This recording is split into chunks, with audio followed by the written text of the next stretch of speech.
I'm Rhonda Greer, and I'm an adoptive mother, and I am the lead assessor here at Encourage Foster Care and Adoptions. I also do training for foster and adoptive families who are getting started in their foster and adoption journey.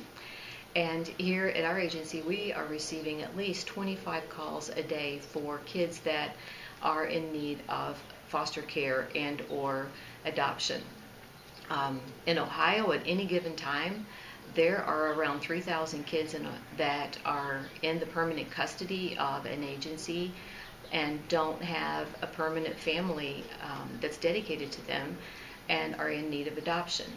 Of those kids, a lot of those are teenagers, or they are children who have severe medical issues, or part of a large sibling group that we're trying to keep together.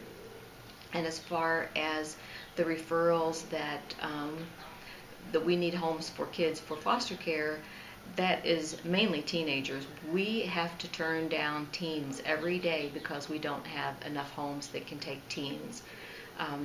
We also have to turn down sibling groups. We try very hard to keep those kids together because it's hard enough to be taken away from your family and everything that you know.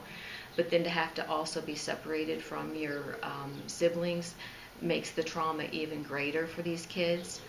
And so it's particularly painful when we have to turn down a sibling group because we don't have a home that can take all of the kids together. So I would say that those are our two greatest needs for foster care and adoption at the moment. As far as what families need to do if they are interested in fostering or adopting, first of all, they need to have a love and care for children. Need to be able and willing to work as a team because we have a large team here at the agency to support our foster and adoptive families. And we work closely with the county workers as well who hold custody of the kids. Right now, Ohio requires 36 hours of pre-service training, and that's where I come in, is that I provide a good amount of that training for our foster families.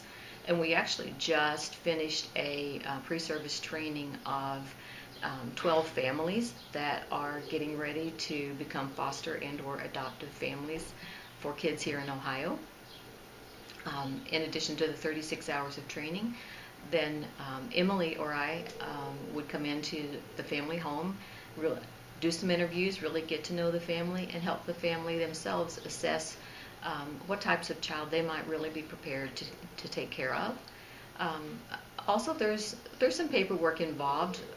We need to be able to just show your financial situation to show that you can meet your own financial needs. We do have per diem that we help families with to meet the needs of the kids, but a family who's getting ready to take on this ministry needs to be able to take care of their own financial needs. We also look at background checks to make sure that our families don't have criminal histories, and